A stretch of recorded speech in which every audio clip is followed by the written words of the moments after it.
네, 안녕하세요. 오늘은 제가 여러분들에게 부부의 문제는 사회 문제와 세계 문제를 해결할 수 있는 열쇠라고 말씀을 드리고 싶습니다. 네, 일단 그 이유를 먼저 살펴보겠습니다. 네, 먼저 부부는 어떻게 살아야 하고 가정은 어떻게 존재해야 하는지 정말 중요한 문제죠. 뭐 딱히 사람들은 보통 이런 주제에 대해서 별로 고민하지 않고 있긴 해요. 근데 철학가들이나 사상가들은 이런 주제에 대해서 고민을 했겠죠. 그리고 실생활적으로도 모든 사람은 어떻게 보면 결혼을 하고 싶어 하고 아름다운 가족을 만들고 싶어 하잖아요. 저의 꿈도 두 가지가 있는데 첫 번째는 정말 아름다운 가족을 만들기 위해서 먼저 훌륭한 남편을 모시는 훌륭한 그 아내가 되고, 두 번째는 이제 훌륭한 어머니가 되어서 이제 아이들을 잘 키우고 교육하는 겁니다. 그런데 이제 우리가 세상을 봤을 때 뭐 동물도 식물도 광물도 모두 그 양음의 결합에 의해서 존재하고 번식하니다. 양음이라는 건 양은 남자를 말하고 음은 여자를 의미하는데, 그래서 우리가 동물을 보든 뭐 식물을 보든 다 이렇게 그 암컷 수컷 뭐 여자 남자 이렇게 되어 있잖아요. 그것도 참 신기하다는 거죠. 그런데 만물이 이러하기 때문에 인간의 양음의 결합, 즉 부부의 결합도 단순한 그런 남녀의 육체적 결합으로만 보기 쉽습니다. 하지만 그렇게 보는 거는 그냥 부부를 생물학적인 관점에서만 보는 거잖아요. 하지만 부부는 그걸 넘어서고 있습니다. 만약에 생물학적으로만 이렇게 부부를 바라보게 된다면 오늘날 막 보통 사람들이 남녀가 결혼해도 이혼을 되게 쉽게 하잖아요. 어떤 사람들은 뭐 일주일 결혼하고 뭐 이혼을 하기도 하고 이혼을 정말 밥 먹듯이 그렇게 쉽게 하는 경우가 많은데, 그래서 결혼의 신성성이나 영원성은 상실되기 쉽습니다. 그런데 본래의 부부가 어떤 부부일까 생각을 해보면은, 그래서 지금까지 남자와 여자가 왜 존재했고 결혼을 왜 하는 건지 문제에 대해 지금까지 참여 해답이 없었습니다. 이 통계 자료 같은 게 있는데 사람들이 결혼을 하는 이유를 물어봤거든요. 근데 결혼을 하는 이유를 물어봤을 때 그 답변이,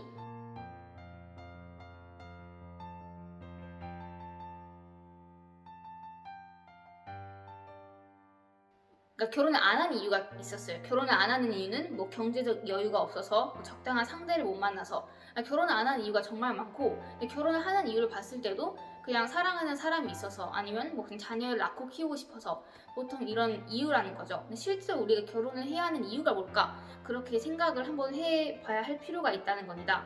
결혼을 할 필요가 없다고 생각하는 사람이 많아서 그냥 결혼을 안 하고 그냥 연애만 하면서, 또는 그냥 아예 독신 생활로 이렇게 살아가는 사람이 많다는 거죠. 근데 이 문제에 대해서 이제 통일사상이라는 사상은 명쾌한 해답을 주고 있습니다. 그래서 본인의 부부에 대해서 몇 가지를 말해주고 있는데, 첫째는 본인의 부부는 각각 하나님의 양성과 음성의 이성성상 중에 일성을 대표한 존재입니다. 무슨 뜻이냐면은 하나님은 이성성상으로 되어 있다는 게, 하나님은 이제 아버지적 성격도 있고 어머니적 성격도 있어요. 그렇다고 하나님이 어머니 아버지가 동시에 된다는 거, 하나님은 아버지의 주체에 있지만 하나님은 두 가지 성격을 갖고 있기 때문에 여자와 남자를 창조할 수 있었던 거예요. 만약에 하나님이 여성적 그런 성격이 없었다면 하나님은 여자를 창조하지 못했어요. 왜냐면 우리가 무언가를 창조할 때는 우리 안에 있는 무언가를 하는 거죠. 그래서 우리가 뭔가를 창조할 때도 그 창조하는 것이 우리를 닮는다고 하잖아요. 그래서 그것이 바로 그것 때문인 거죠. 그래서 부부의 결합은 양성 음성을 지닌 하나님의 현현을 의미합니다. 그래서 하나님은 이성 성상이 있는데 하나님의 그 음성을 대표하는 게 여자이고 하나님의 양성을 대표하는 게 남자라는 거죠. 그래서 남성과 여성이 결합한다는 건 하나님의 이성 성상이 결합한다는 것으로서 그런 뜻을 가지고 있습니다. 그래서 부부가 이제 하나님을 중심으로 이제 횡적으로 서로 사랑을 하면 하나님의 종적인 사랑에 거기에 임해서 사랑의 상승작용에 의한 생명 창조가 이루어지는 겁니다. 그리고 둘째로 본연의 부부의 결합은 하나님의 창조 과정이 최후의 단계이기 때문에 그건 바로 우주 창조의 완료를 의미하는 건데요. 하나님께서는 우주를 창조하셨을 때 인간을 가장 마지막에 창조했잖아요. 근데 하나님은 인간을 가장 먼저 그러니까 하나님은 인간을 머릿속에 가장 먼저 창조하고 싶다는 생각을 가지고 있었어요. 그래서 모든 동식물들은 인간을 위해서 존재하는 거죠. 그래서 하나님은 먼저 인간을 창조하고 싶다 생각을 가졌지만 인간은 가장 마지막에 창조했습니다. 그래서 인간은 자신을 완성시키고 인적 완성을 하고 그 후에 부부로서 완성을 이룰 수 있게 하는 건데, 그게 우주 창조의 완료입니다. 그리고 셋째로 본인의 부부는 각각 인류의 절반을 대표하는 존재이죠. 따라서 부부의 결합은 인류의 통일을 의미하는 건데 그 뜻은 부부에 있어서 남편은 전 인류의 남성을 대표하고 아내는 전 인류의 여성을 대표하는 겁니다.